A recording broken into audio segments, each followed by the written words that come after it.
Baltazar Gracian, 1601-1658. O inverso. O lado negativo de fazer os outros dependerem de você é que você, de certa forma, fica dependente deles.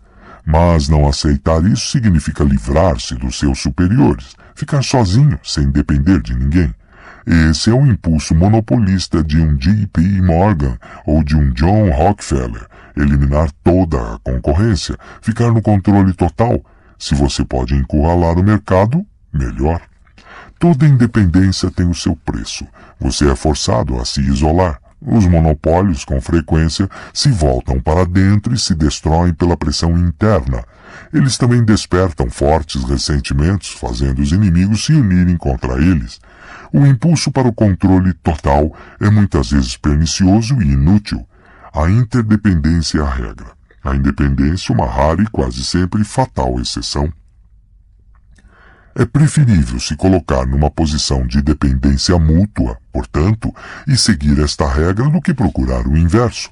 Você não sofrerá a insuportável pressão de estar no topo, e o senhor acima de você é que será o seu escravo, pois ele é quem vai depender de você. Notas. Os 2 cavalos. 2 cavalos transportavam 2 cargas. O da frente ia bem, mas o de trás era preguiçoso. Os homens começaram a empilhar a carga do cavalo de trás sobre o da frente. Depois de transferirem tudo, o cavalo de trás, aliviado, disse para o da frente: "Labuta e sua. Quanto mais você tentar, mais terá de sofrer." Ao chegar à taverna, o dono falou: "Por que devo alimentar 2 cavalos se transportei tudo num só? É melhor dar a um toda a comida que ele quiser e cortar a garganta do outro. Pelo menos aproveita o couro." E assim o fez. Fábulas, Leon Tolstói, 1828-1910. O gato que passeava sozinho. Aí a mulher riu e deu uma tigela de leite branco e morno para o gato, dizendo: "Ó, gato, você é tão inteligente quanto o homem, mas lembre-se de que fez um trato comigo, não com o homem e o cão, e não sei o que eles farão quando chegarem à casa." "O que me importa?" disse o gato. "Se tenho meu lugar na caverna, perto do fogo, e meu leite branco e morno 3 vezes por dia, não me interessa que o homem e o cão podem fazer." E a partir desse dia, meu amado, de cada 5 homens honestos, 3 jogarão coisas sobre o gato, quando o virem, e todos os cães honestos o escorraçarão a árvore acima. Mas o gato também cumpre a sua parte no trato. Ele mata os ratos e é gentil com os bebês quando está em casa, desde que não lhe puxem o rabo com muita força.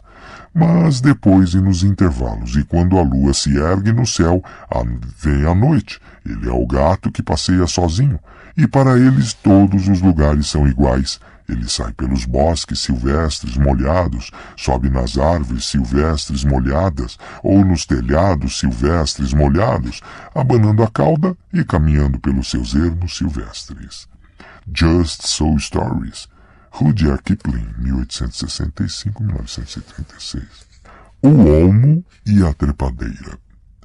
Uma jovem e extravagante trepadeira, futilmente ambicionando independência e gostando de se espalhar à vontade, desprezou a aliança de um olmo imponente que crescia ali por perto e namorava seus abraços. Tendo crescido até uma certa altura, sem nada para sustentá-la, ela lançou seus ramos delgados a uma distância muito incomum e excessiva, chamando o vizinho para ver como não precisava da sua ajuda. "Pobre arbusto pretensioso", respondeu o olmo, "como é incoerente a sua conduta. Se você fosse mesmo independente, usaria a sua seiva para engrossar o seu caule, que desperdiça em vão uma folhagem inútil. Em breve a verei rastejando no chão, mas com o estímulo, na verdade, de muitos da raça humana, que ébrios de vaidade desprezaram a economia e que, para apoiar por um momento a sua vã ostentação de liberdade, exauriram a própria fonte em gastos frívolos." Fables, Robert Dodsley, 1703-1764. Fim de notas. Pasta 12, Lei 12. Use a honestidade e a generosidade seletivas para desarmar a sua vítima. Julgamento. Um gesto sincero e honesto encobrirá dezenas de outros desonestos. Até as pessoas mais desconfiadas baixam a guarda diante de atitudes francas e generosas. Uma vez que a sua honestidade seletiva as desarma, você pode enganá-las e manipulá-las à vontade.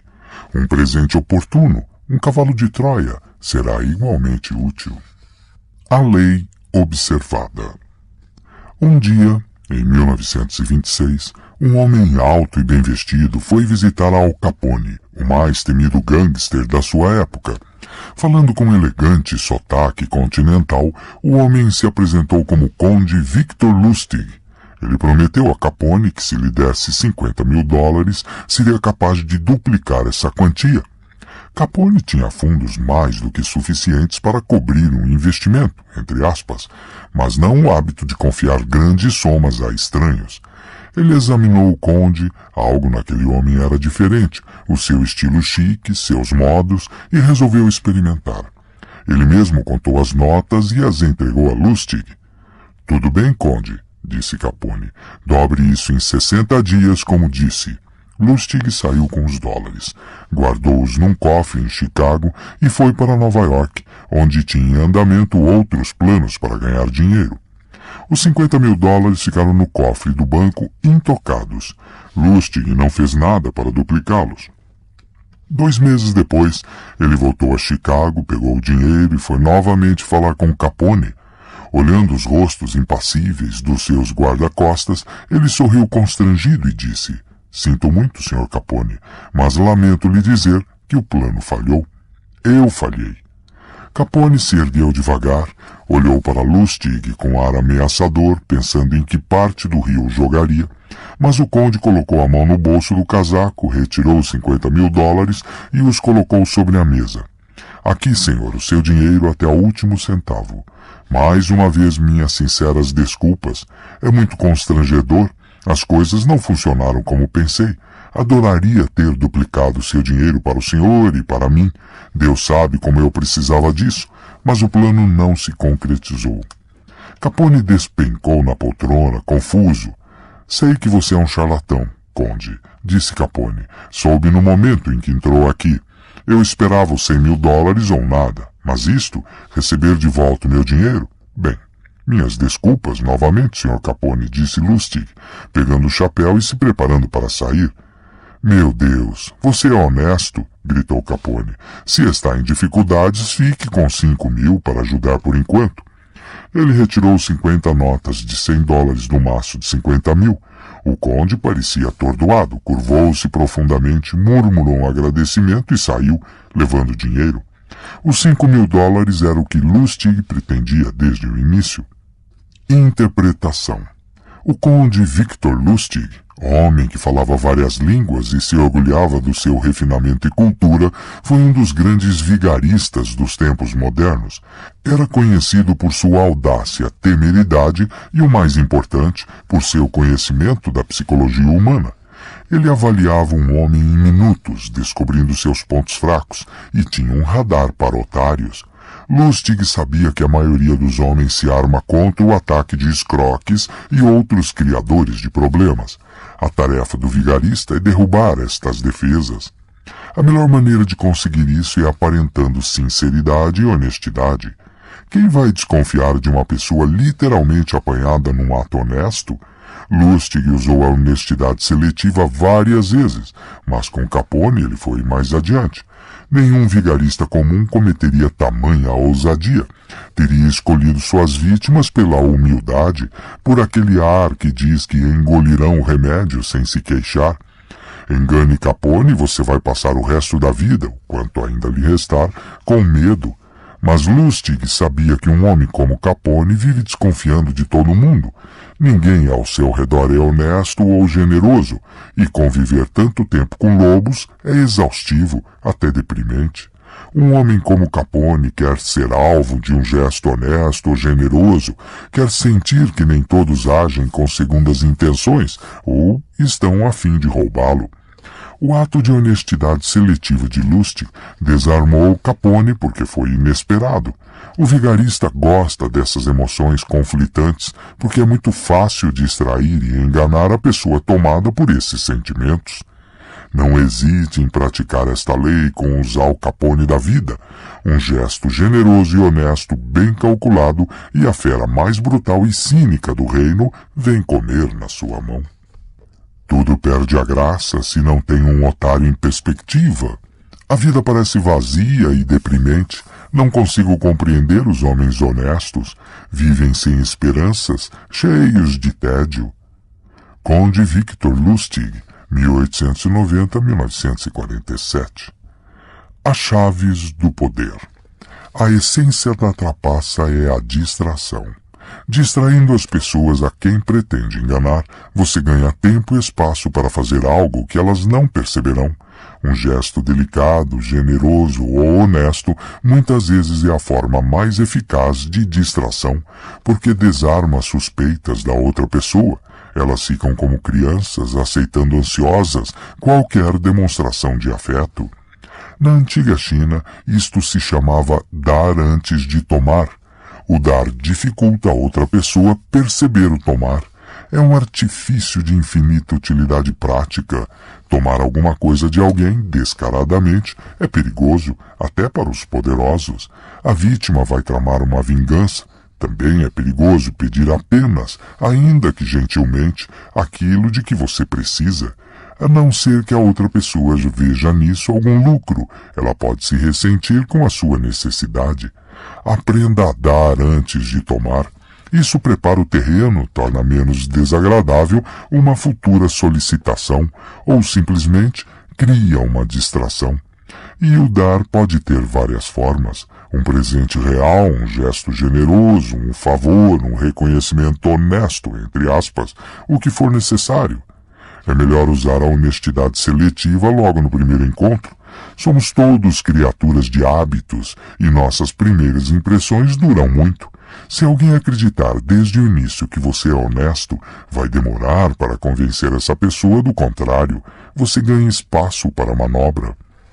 Jay Gould, como Al Capone, era um homem que desconfiava de todo mundo. Aos 33 anos já era quase milionário, principalmente por meio de trapaças e ameaças de violência. No final da década de 1860, Gould investiu pesado na Erie Railroad. Depois descobriu que o mercado estava imerso numa quantidade enorme de certificados de ações falsos da empresa. Ele ia perder uma fortuna e passar por muitos constrangimentos. No meio desta crise, um homem chamado Lord John Gordon Gordon se ofereceu para ajudar. Gordon Gordon, um lorde escocês, aparentemente tinha feito uma pequena fortuna investindo em estradas de ferro. Contratando alguns peritos em caligrafia, Gordon Gordon conseguiu provar a Gould que os culpados pelos certificados falsos eram, na verdade, vários altos executivos da própria Erie Railroad. Gould agradeceu. Gordon Gordon então propôs que ele e Gould se juntassem para comprar a maioria das ações da Erie. Gould concordou. Por uns tempos, a especulação pareceu prosperar.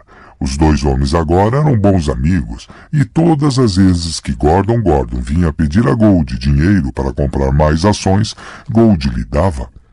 Em 1873, entretanto, Gordon Gordon colocou no mercado todas as suas ações, ganhando uma fortuna, mas desvalorizando drasticamente as ações de Gould.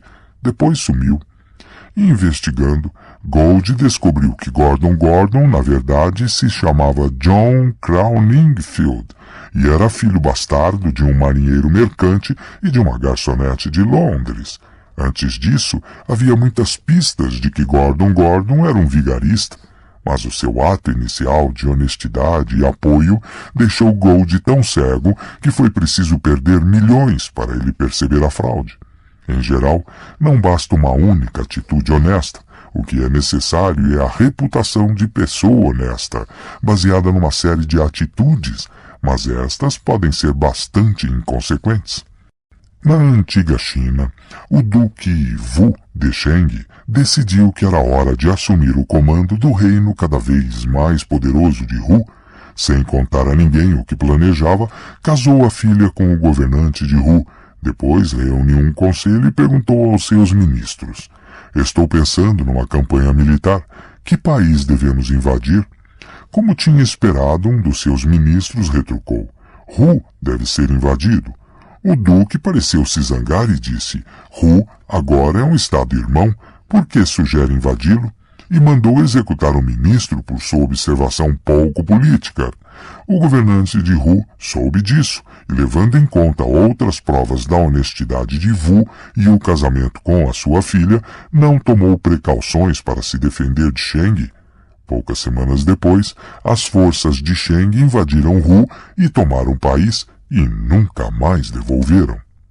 A honestidade é uma das melhores formas de desarmar o previdente, mas não é a única. Qualquer tipo de atitude nobre, aparentemente altruísta, serve.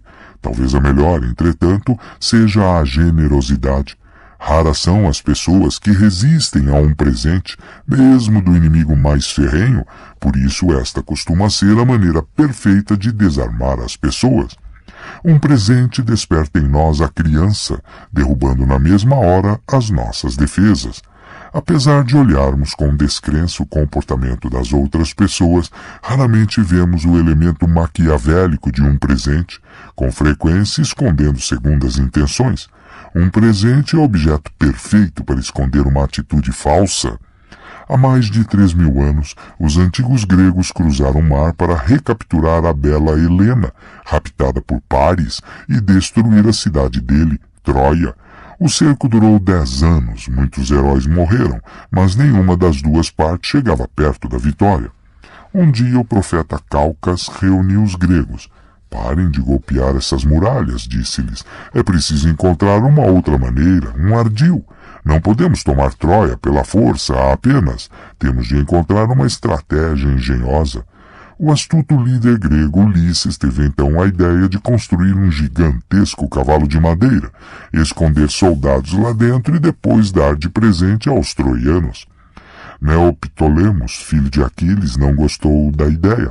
Não era digno de homens. Melhor que milhares morressem nos campos de batalha do que alcançar a vitória de uma forma tão dissimulada. Mas os soldados, entre escolher mais 10 anos de masculinidade, honra e morte, por um lado, e uma rápida vitória por outro, preferiram o cavalo, que foi logo construído. O truque teve êxito e Troia caiu. Um presente foi mais vantajoso para os gregos do que 10 anos de lutas. Imagem. O cavalo de Troia. A sua astúcia se esconde dentro de um magnífico presente irresistível para o seu adversário. As muralhas se abrem. Uma vez lá dentro, destrua tudo. A bondade seletiva também deve fazer parte do seu arsenal de dissimulações. Durante anos, os antigos romanos fizeram cerco à cidade dos faliscanos, sempre sem sucesso. Um dia, porém, quando o general romano Camilo estava acampado do lado de fora da cidade, viu de repente um homem que vinha em sua direção, trazendo algumas crianças. Era um professor faliscano, e as crianças, depois se soube, filhos e filhas dos cidadãos mais nobres e ricos da cidade. Fingindo estar levando as crianças para dar um passeio, ele as conduziu direto até onde estavam os romanos, oferecendo-as como reféns na esperança de agradar Camilo, o inimigo da cidade. Camilo não aceitou, despiu o professor, amarrou suas mãos nas costas, deu a cada uma das crianças uma vareta e mandou que elas o fossem açoitando de volta à cidade. O gesto teve um efeito imediato sobre os faliscanos. Se Camilo tivesse ficado com as crianças como reféns, algumas pessoas na cidade teriam votado a favor da rendição. E mesmo que os faliscanos tivessem continuado lutando, a sua resistência teria esmorecido. A recusa de Camilo de se aproveitar da situação abalou a resistência dos faliscanos e eles se renderam. O general calculara corretamente e, de qualquer forma, ele não tinha nada a perder. Sabia que o truque dos reféns não acabaria com a guerra, pelo menos não imediatamente. Invertendo a situação, ele conquistou a confiança e o respeito do inimigo, desarmando-o. A bondade seletiva com frequência desarma o inimigo mais obstinado. Acertando em cheio no coração, ela corrói o desejo de revidar. Lembre-se, jogando com as emoções dos outros, gestos calculados de bondade podem transformar um Al Capone numa criança ingênua. Como qualquer abordagem emocional, a tática deve ser praticada com prudência.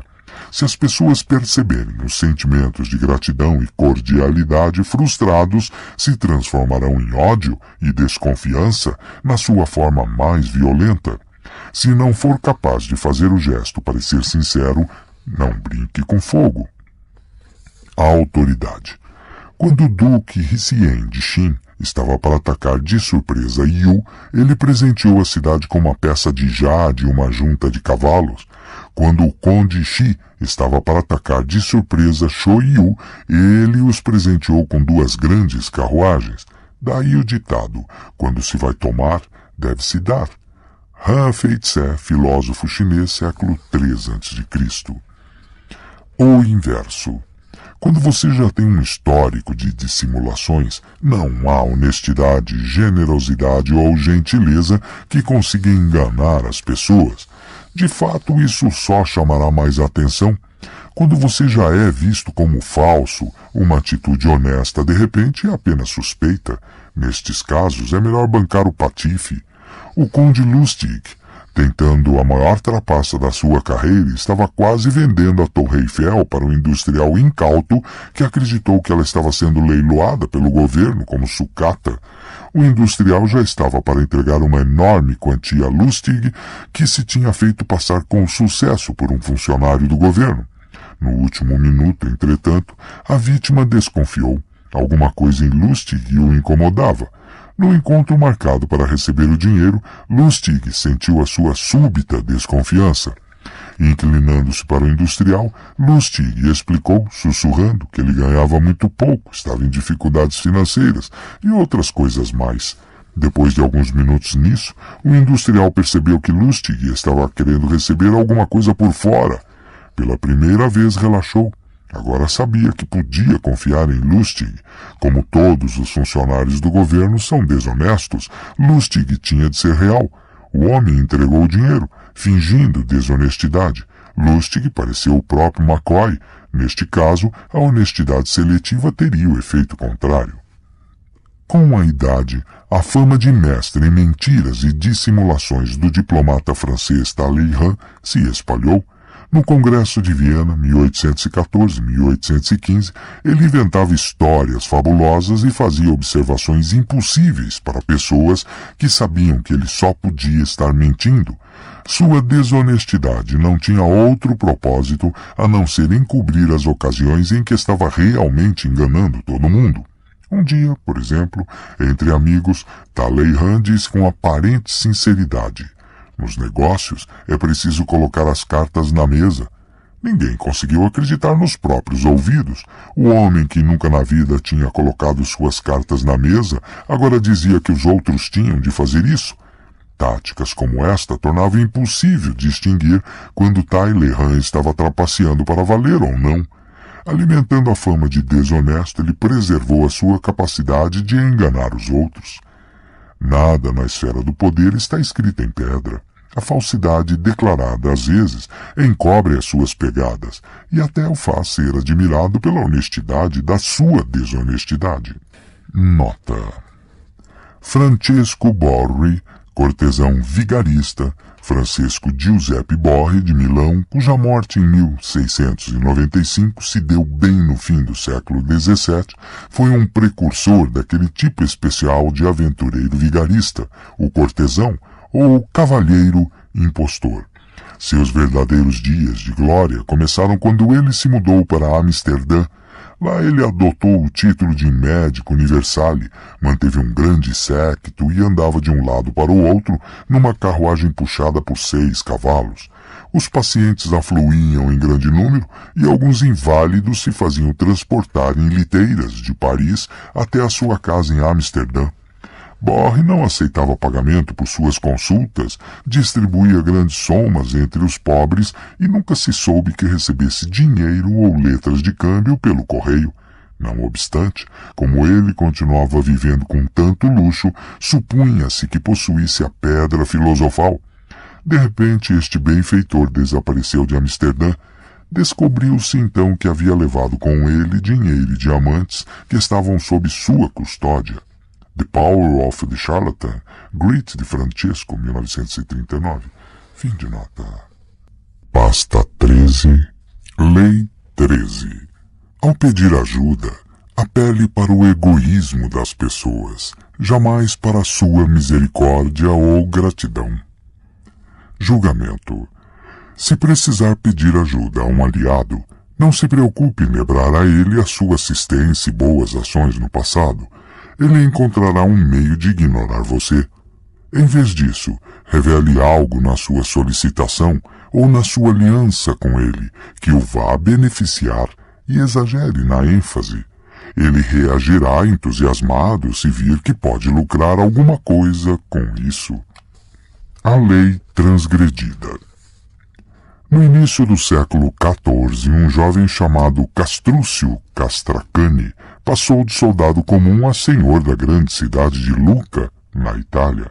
Uma das famílias mais poderosas da cidade, os Podio, tinha sido o instrumento da sua ascensão, que se deu por meio de traições e muito sangue derramado. Mas, depois que ele assumiu o poder, começou a achar que ele a havia esquecido. A ambição foi mais forte que o seu sentimento de gratidão. Em 1325, enquanto Castruccio estava longe enfrentando a principal rival de Lucca, Florença, os Podio conspiraram com outras famílias nobres da cidade para se livrar deste príncipe incômodo e ambicioso. Armando uma rebelião, os conspiradores atacaram e assassinaram o governador que Castruccio tinha deixado no seu lugar para administrar a cidade. Estouraram motins e os defensores de Castruccio e dos Podio estavam em vias de lutar uns contra os outros. No auge da tensão, entretanto, Stefano de Podio, o membro mais velho da família, interveio e fez ambos os lados baixarem as armas. Homem pacífico, Stefano não participara da conspiração. Tinha dito à família que aquilo terminaria numa inútil carnificina. Agora ele insistia em interceder em nome da família e convencer Castruccio a ouvir suas queixas e satisfazer as suas exigências. Stefano era o mais velho e mais sábio do clã, e sua família concordou em confiar mais na diplomacia dele do que nas suas armas. Quando a notícia da rebelião alcançou Castruccio, ele voltou correndo para Lucca. Ao chegar, entretanto, a luta tinha cessado por intermédio de Stefano, e ele ficou surpreso com a calma e a paz da cidade. Stefano de Podio tinha imaginado que Castruccio lhe agradeceria por sua participação em sufocar a rebelião. Por isso foi fazer uma visita ao príncipe, explicou como tinha conseguido a paz, depois implorou a misericórdia de Castruccio. Disse que os rebeldes da sua família eram jovens e impetuosos, com sede de poder, mas inexperientes. Lembrou a generosidade da sua família com Castruccio no passado. Por todas essas razões, disse ele, o grande príncipe devia perdoar os Podio e ouvir suas queixas. E isto, ele disse, era a única coisa justa a fazer, visto que a família tinha de bom grado deposto suas armas e sempre o apoiara. Castruccio ouviu paciente. Não parecia nem um pouco zangado ou ressentido. Pelo contrário, disse a Stefano que ficasse tranquilo, porque a justiça prevaleceria, e lhe pediu que trouxesse toda a sua família ao palácio para conversarem sobre suas queixas e chegarem a um acordo. Ao se despedirem, Castruccio disse que agradecia a Deus pela oportunidade que lhe deram de mostrar sua clemência e bondade. Naquela noite, a família Podio inteira foi ao palácio. Castruccio imediatamente mandou-os prender e em poucos dias foram todos executados, inclusive Stefano. Interpretação. Stefano de Podio é a personificação de todos aqueles que acreditam que a justiça e a nobreza da sua causa prevalecerão. Sem dúvida, apelos à justiça e à gratidão ocasionalmente tiveram êxito no passado. Com mais frequência, porém, suas consequências foram medonhas, em especial nas negociações com os Catrúcio da vida. Stefano sabia que o príncipe tinha subido ao poder pela traição e crueldade. Era um homem, afinal de contas, que tinha mandado matar um amigo íntimo e dedicado. Quando disseram a Castrúcio que tinha sido uma coisa terrível matar um velho amigo, ele respondeu que não tinha executado um velho amigo, mas sim um novo inimigo. Um homem como Castrúcio só conhece a força e o egoísmo. Quando a rebelião começou, terminá-la e se colocar à sua mercê foi a atitude mais perigosa possível. Entretanto, mesmo depois de cometer aquele erro fatal, Stefano de Pódio ainda tinha opções. Poderia ter oferecido dinheiro a Castrúcio, poderia ter feito promessas para o futuro, poderia ter mostrado que os Pódio continuariam contribuindo para o poder de Castrúcio, a sua influência sobre as famílias mais importantes de Roma, por exemplo, e o grande casamento que poderiam ter intermediado. Mas Stefano foi falar do passado e de dívidas que não acarretavam obrigações. Não só um homem não é obrigado a ser grato, como a gratidão quase sempre é uma carga terrível, da qual ele tem prazer em se descartar. E neste caso, Castrúcio se livrou das suas obrigações para com os Pódio, eliminando-os. A lei observada. Em 433 a.C., pouco antes da Guerra do Peloponeso, a ilha de Córcira, depois chamada Corfu, e a cidade-estado grega de Corinto estavam na iminência de um conflito. Ambas as partes enviaram embaixadores a Atenas para tentar conquistar os atenienses para o seu lado. Havia muita coisa em jogo, pois quem Atenas apoiasse certamente venceria, e quem vencesse a guerra sem dúvida não teria misericórdia do derrotado. Córcira falou primeiro. Seu embaixador começou reconhecendo que a ilha jamais havia ajudado os atenienses antes, e que de fato se aliara aos inimigos de Atenas. Não havia laços de amizade ou gratidão entre Córcira e Atenas. Sim, o embaixador admitiu, viera a Atenas porque estava com medo e preocupado com a segurança de Córcira. A única coisa que tinha para oferecer era uma aliança de interesses mútuos. Córcira tinha uma armada que só a de Atenas superava em força e tamanho. Uma aliança entre os dois estados criaria uma força formidável, capaz de intimidar o estado rival de Esparta. Isso, infelizmente, era tudo que Córcira tinha a oferecer. O representante de Corinto fez então um brilhante e apaixonado discurso em nítido contraste com a seca e pálida abordagem do Corsírio. Ele falou de tudo que Corinto tinha feito por Atenas no passado, perguntou o que os outros aliados achariam se os atenienses preferissem fazer um acordo com um antigo inimigo em vez do amigo atual que tinha servido lealmente aos interesses de Atenas. Talvez esses aliados rompessem seus acordos com Atenas se vissem desvalorizada a sua lealdade. Ele se referiu à lei helênica e à necessidade de recompensar Corinto por todas as suas boas ações. Finalmente relacionou os muitos serviços que a sua cidade prestara a Atenas e a importância de mostrar gratidão aos amigos.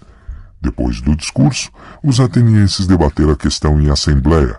Na segunda rodada, votaram em peso a favor da aliança com Córcira e abandonaram Corinto. Interpretação. A história associa os atenienses à nobreza, mas eles foram os grandes realistas da Grécia clássica. Com eles toda a retórica, todos os apelos emocionais do mundo não se comparavam a um bom argumento pragmático, especialmente se contribuísse para aumentar o seu poder. O que o embaixador de Corinto não percebeu foi que as suas referências à generosidade passada de Corinto só fez irritar os atenienses ao pedir sutilmente que se sentissem culpados e devedores. Os atenienses estavam pouco se importando com favores passados e sentimentos de amizade. Ao mesmo tempo sabiam que se os outros aliados achassem que estavam sendo ingratos, abandonando Corinto, continuaria sendo improvável que essas cidades-estados rompessem seus vínculos com Atenas, o maior poder na Grécia. Atenas governava o seu império pela força e simplesmente forçaria qualquer aliado rebelde a voltar para o seu canto. Quando as pessoas escolhem entre falar do passado e falar do futuro, a pessoa pragmática sempre opta pelo futuro e esquece o passado. Como os corsírios perceberam, é sempre melhor falar pragmaticamente com uma pessoa pragmática. E afinal, as pessoas, na sua maioria, são pragmáticas, raramente agem contrariando os seus próprios interesses. A regra sempre foi que os fracos devem se submeter aos fortes, e além disso, nos consideramos merecedores do nosso poder. Até o presente momento vocês também pensavam assim, mas agora, depois de avaliar os seus próprios interesses, começam a falar em termos do que é certo e do que é errado. Considerações desse tipo jamais desviaram as pessoas das oportunidades de engrandecimento oferecidas pela força superior. Representante ateniense a Esparta, citado em A Guerra do Peloponeso de Tucídides, aproximadamente 465 a 395 a.C. As chaves do poder. Na sua busca de poder, você vai se encontrar constantemente na posição de ter que pedir ajuda aos mais poderosos. Pedir ajuda é uma arte que depende da sua capacidade para compreender a pessoa com quem está lidando e não confundir o que você precisa com as necessidades dela. As pessoas, na sua maioria, não conseguem isso porque estão totalmente presas aos seus próprios desejos e necessidades. Elas começam supondo que as pessoas com quem estão lidando têm um interesse altruísta em ajudá-las. Falam como se as suas necessidades tivessem alguma importância para estas pessoas, que provavelmente não estão dando a mínima. Às vezes elas se referem a questões maiores, uma grande causa ou emoções grandiosas como amor e gratidão. Preferem o quadro geral quando as simples realidades cotidianas seriam muito mais atraentes. O que elas não percebem é que até a pessoa mais poderosa está presa ao seu próprio conjunto de necessidades, e que se você não acenar para o seu egoísmo, ela simplesmente o verá como alguém desesperado, ou, na melhor das hipóteses, uma perda de tempo. No século XVI, os missionários portugueses tentaram durante anos converter o povo do Japão ao catolicismo. Enquanto ao mesmo tempo Portugal mantinha um monopólio comercial entre Japão e Europa. Embora os missionários tivessem algum êxito, nunca foram longe com a elite governante. No início do século XVII, de fato, o seu proselitismo ofendera o imperador japonês, Ieyasu. Quando os holandeses começaram a chegar em grande número, Ieyasu respirou aliviado. Ele precisava do conhecimento dos europeus sobre armas e navegação, e esses europeus não estavam nem um pouco preocupados em divulgar religião. Os holandeses só queriam fazer negócio. Ieyasu providenciou logo a expulsão dos portugueses. A partir de então, só quis saber de tratar de negócios com os práticos holandeses. Japão e Holanda são culturas muito diferentes, mas as duas têm a mesma eterna e universal preocupação, o próprio interesse. Cada pessoa com quem você lida é como se fosse uma outra cultura, uma terra estranha com um passado que nada tem a ver com o seu. No entanto, é possível desfazer as diferenças entre dois apelando para o egoísmo do outro. Não seja sutil. Você tem um conhecimento valioso para dividir. Você vai encher os cofres dele de ouro. Você tornará a sua vida mais longa e feliz. Esta é uma linguagem que todos nós falamos e compreendemos. Um passo essencial nesse processo é compreender a psicologia do outro. Ele é vaidoso. Está preocupado com a sua reputação ou posição social? Tem inimigos que você poderia ajudar a vencer? A sua motivação é apenas o dinheiro e o poder? Quando os mongóis invadiram a China no século XII, eles ameaçavam apagar uma cultura próspera com mais de 2000 anos. Seu líder, Gengis Khan, não via nada na China a não ser um país sem pastos para seus cavalos e decidiu destruir tudo, arrasar todas as suas cidades, pois era melhor exterminar os chineses e deixar a grama crescer.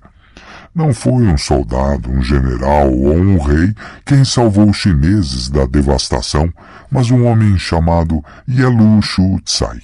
Ele mesmo, um estrangeiro, Shu Tsai, aprendera a valorizar a superioridade da cultura chinesa. Conseguiu se fazer conselheiro de confiança de Gengis Khan e o convenceu de que conseguiria colher muitas riquezas naquele lugar se, em vez de destruí-lo, simplesmente obrigasse todos os que viviam ali a lhe pagar impostos. Khan viu sabedoria nisso e seguiu o conselho de Shu Tsai. Quando Khan tomou a cidade de Kaifeng, depois de um demorado cerco, e decidiu massacrar seus habitantes, como tinha feito com outras cidades que haviam resistido, Shu Tsai lhe disse que os melhores artesãos e engenheiros da China tinham fugido para Kaifeng e que seria melhor aproveitá-los. Kaifeng foi poupada. Nunca antes Gengis Khan tinha se mostrado tão clemente, mas não foi realmente a clemência o que salvou Kaifeng. Shu Tsai conhecia bem Gengis Khan. Ele era um camponês bárbaro que não ligava para a cultura, ou na verdade, para nada que não fosse guerra e resultados práticos. Shu Tsai apelou para o único sentimento que funcionava com um homem desse tipo, a ganância. O egoísmo é a alavanca que move as pessoas. Se conseguir que elas vejam que você pode, de alguma forma, satisfazer as suas necessidades ou favorecer a sua causa, a resistência aos seus pedidos de ajuda desaparece como que por um passe de mágica. A cada etapa no caminho da conquista do poder, você deve procurar sempre ver o que passa pela cabeça da outra pessoa. Quais são as necessidades e interesses dela, para afastar a cortina dos seus próprios sentimentos que obscurecem a verdade. Domine esta arte e não haverá limites para você. Imagem. A corda que une. A corda da misericórdia e da gratidão está puída e se romperá ao primeiro choque. Não jogue esta corda salva-vidas. A corda do egoísmo mútuo é tecida com muitas fibras e não se parte facilmente. Vai lhe servir por muitos anos. A autoridade. A maneira mais rápida e eficaz de fazer fortuna é deixar as pessoas verem claramente que é do interesse delas promover o seu. Jean de la Bruyère, 1645-1696. O inverso. Há pessoas que consideram o apelo ao seu egoísmo como uma atitude feia e ignóbil. Elas, na verdade, preferem poder exercitar a caridade, a misericórdia e a justiça, que é a sua maneira de se sentirem superiores a você. Quando você lhes implora ajuda, está enfatizando o poder e a posição delas. Elas são fortes o bastante para não precisarem nada de você, exceto a chance de se sentirem superiores. É este o vinho que as embriaga. Estão morrendo de vontade de patrocinar o seu projeto, apresentar você a pessoas poderosas, desde, é claro, que tudo isto seja feito em público e por uma boa causa. Em geral, quanto mais público, melhor. Nem todos, portanto, podem ser abordados usando o egoísmo cínico. Algumas pessoas ficarão desconcertadas porque não querem parecer motivadas por essas coisas. Elas querem uma oportunidade para exibir o seu bom coração. Não seja tímido, dê a elas essa oportunidade. Não é que você esteja abusando da sua boa-fé pedindo ajuda. Elas realmente sentem prazer em dar e serem vistas dando. Você deve saber diferenciar as pessoas poderosas e descobrir quais são os seus motivos e necessidades básicas. Se elas transpiram ganância, não apele para a sua caridade. Se elas querem parecer nobres e caridosas, não apele para a sua ganância. Notas. O camponês e a macieira. Um camponês tinha no seu jardim uma macieira que não dava frutos. Servia apenas de poleiro para pardais e gafanhotos. Ele resolveu cortá-la fora e, pegando seu machado, golpeou firme as suas raízes. Os gafanhotos e os pardais lhe imploraram para não cortar a árvore que lhe servia de abrigo, que a poupasse, e eles cantariam para ele e alegrariam seu trabalho. O camponês não deu atenção ao pedido e desfechou sobre a árvore o segundo e o terceiro golpes com um machado. Atingindo o oco da árvore, ele encontrou uma colmeia cheia de mel. Provando o favo, jogou fora o machado e, olhando a árvore como sendo sagrada, cuidou muito bem dela. Só o egoísmo comove alguns homens. Fábula, Esopo, século VI a.C. Os homens, na sua maioria, são tão subjetivos que nada realmente os interessa, a não ser eles mesmos. Pensam sempre no seu próprio caso, assim que é feita uma observação, e toda a sua atenção é monopolizada e absorvida à menor referência casual a qualquer coisa que os afete pessoalmente, por mais remota que seja. Arthur Schopenhauer, 1788-1860. Fim de notas. Pasta 14. Lei 14. Banque o amigo. Haja como espião. Julgamento. Conhecer o seu rival é importantíssimo. Use espiões para colher informações preciosas que o colocarão um passo à frente. Melhor ainda, represente você mesmo o papel de espião. Em encontros sociais, aprenda a sondar. Faça perguntas indiretas para conseguir que as pessoas revelem seus pontos fracos e intenções. Todas as ocasiões são oportunidades para uma ardilosa espionagem. A lei observada. Joseph Douvain foi indubitavelmente o maior marchand do seu tempo. De 1904 a 1940, ele monopolizou quase sem ajuda de ninguém o mercado milionário das coleções de arte. Mas um ricaço o evitava, o industrial Andrew Mellon. Antes de morrer, Douvain estava determinado a fazer de Mellon um cliente. Os amigos de Douvain diziam que esse era um sonho impossível. Mellon era um homem frio e taciturno. As histórias que lhe contavam sobre o agradável e falador Douvain o deixavam arrepiado. Deixou claro que não tinha nenhum desejo de conhecer o homem. Mas Douvain disse aos amigos que duvidavam: "Não só Mellon vai comprar de mim, como vai comprar só de mim." Durante vários anos ele perseguiu a sua presa, aprendendo os hábitos, os gostos e as fobias do homem. Para isso ele colocou secretamente várias pessoas da equipe de Mellon na sua própria folha de pagamento, obtendo delas informações preciosas.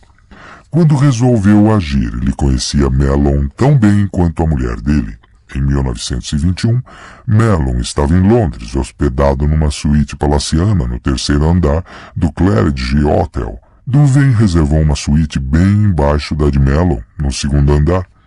Tendo combinado com o seu camareiro para fazer amizade com o de Mellon no dia fatídico escolhido para a ação, o camareiro de Mellon disse ao camareiro de Douvain, que em seguida disse a Douvain que tinha acabado de ajudar Mellon a vestir o sobretudo e que o industrial já tinha saído do quarto e ia chamar o elevador. O camareiro de Douvain ajudou-o também a vestir rapidamente o seu sobretudo. Segundos depois, Douvain entrou no elevador e vejam só, lá estava Mellon. "Como vai, Sr. Mellon?" disse Douvain, se apresentando. "Estou indo para a National Gallery ver alguns quadros. Que coisa estranha. Era para lá exatamente que Mellon estava indo." E assim, Douvain pôde acompanhar a sua presa até o único local que lhe garantiria o sucesso. Ele conhecia o gosto de Mellon de trás para frente. Enquanto os dois vagavam pelo museu, ele fascinou o magnata com o seu conhecimento. Mais uma vez, era fantástico como os dois tinham gostos tão semelhantes. Mellon estava surpreso. Este não era o Douvain que esperava. O homem era encantador e agradável e nitidamente dono de um gosto sofisticado. Quando voltaram para Nova York, Mellon visitou a galeria exclusiva de Douvain e se apaixonou pela coleção. Tudo, que surpreendente, parecia ser exatamente o que ele desejava colecionar.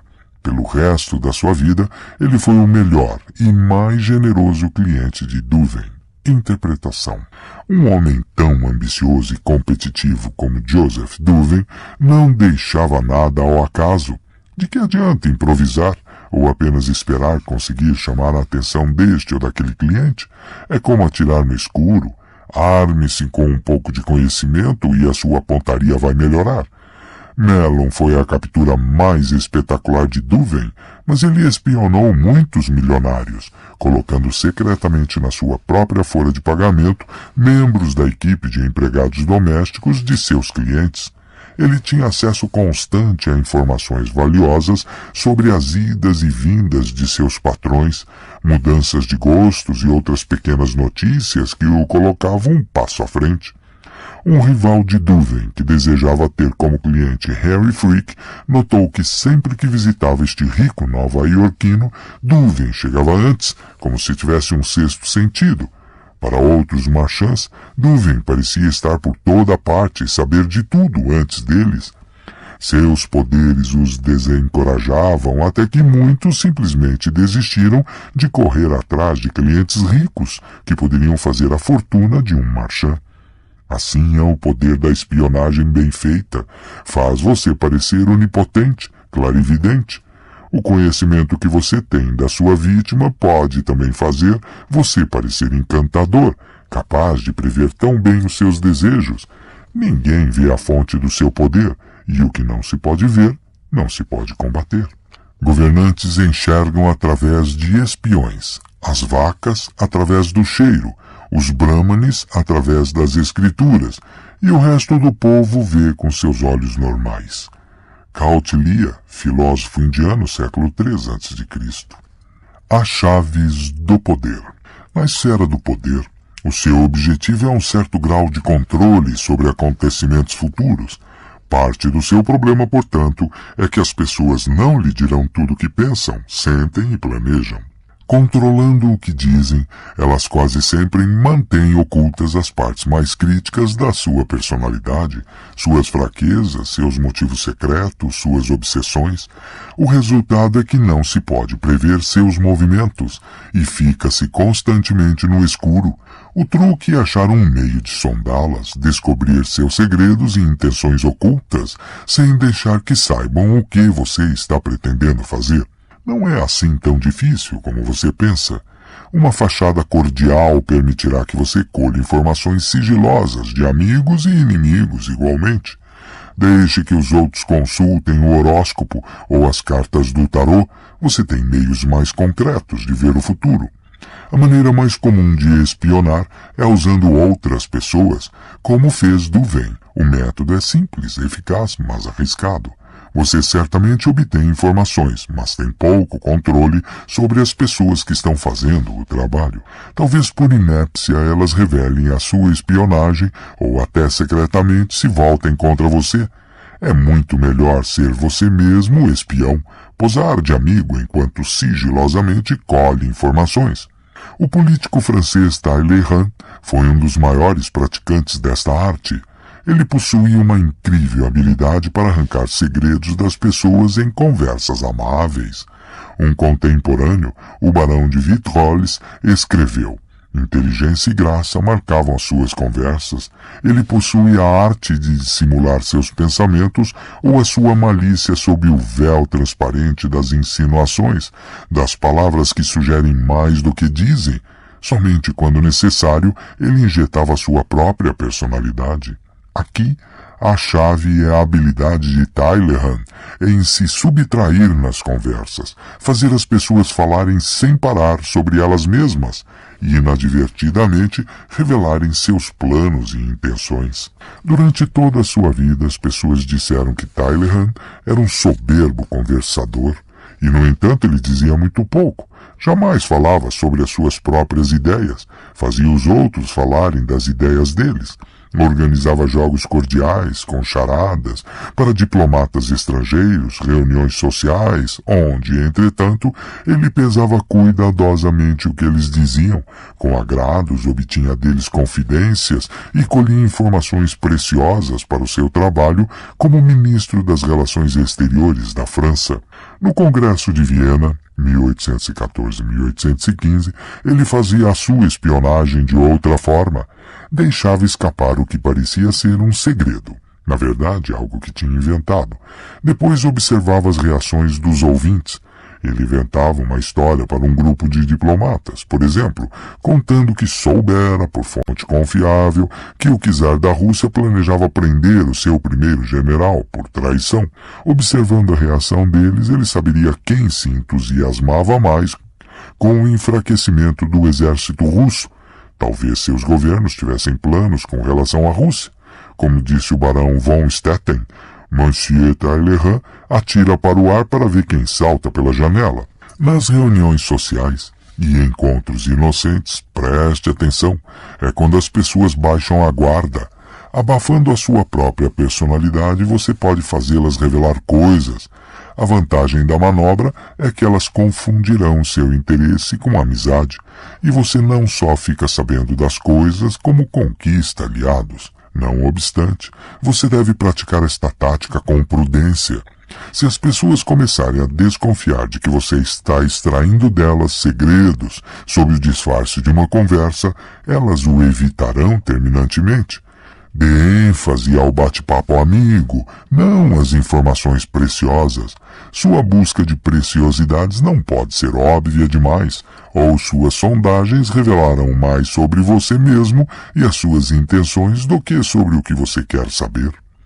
Um truque para tentar a espionagem nos é dado por La Rochefoucauld, que escreveu: encontra-se a sinceridade em pouquíssimos homens, e com frequência ela é a mais esperta das artimanhas. Se é sincero para atrair a confiança e obter os segredos do outro. Fingindo abrir o seu coração, você, em outras palavras, faz com que a outra pessoa se incline a revelar os seus próprios segredos. Faça-lhe uma confissão falsa e ela lhe fará uma verdadeira. Outro truque foi identificado pelo filósofo Arthur Schopenhauer, que sugeria veementemente contradizer a pessoa com quem você está conversando para irritá-la, até ela perder o controle do que está dizendo. Reagindo com a emoção, ela revelará toda a verdade sobre si mesma, verdade que você depois poderá usar contra ela. Outro método indireto de espionagem é testar as pessoas, armar pequenas armadilhas que as farão revelar coisas sobre si mesmas. Coros II, rei persa notoriamente esperto, tinha muitas maneiras de enxergar através dos seus súditos sem despertar suspeitas. Se percebesse, por exemplo, que 2 dos seus cortesãos tinham se tornado muito amigos, ele chamava um de lado e dizia que fora informado de que o outro era um traidor e em breve seria morto. O rei dizia ao cortesão que confiava nele mais do que em qualquer outra pessoa e que ele devia guardar segredo sobre essa informação. Depois, ficava observando atento os 2 homens. Se visse que o segundo cortesão não mudava o seu comportamento com relação ao rei, concluiria que o primeiro cortesão tinha guardado segredo e rapidamente promovia um homem. Depois o chamava de lado e confessava: eu pretendia mandar matar o seu amigo por causa de certas informações que me foram dadas, mas, investigando melhor, descobri que eram falsas. Se por outro lado o segundo cortesão começasse a evitar o rei, tenso e distante, Coros saberia que o segredo fora revelado. Ele expulsaria o segundo cortesão da corte, lhe diria que tudo não passara de um teste, mas que embora o homem não tivesse feito nada errado, não poderia mais confiar nele. O primeiro cortesão, entretanto, tinha revelado um segredo, e a ele Coros expulsaria do seu reino.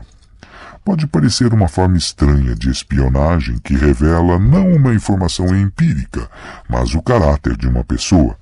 Com frequência, entretanto, é a melhor maneira de solucionar problemas antes que eles apareçam. Ao tentar fazer com que as pessoas cometam determinados atos, você fica sabendo sobre a sua lealdade, honestidade e outras coisas mais. E este tipo de conhecimento quase sempre é o mais valioso de todos.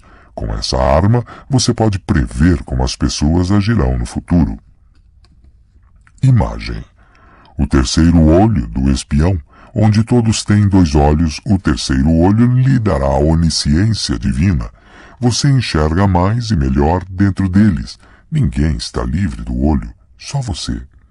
A autoridade.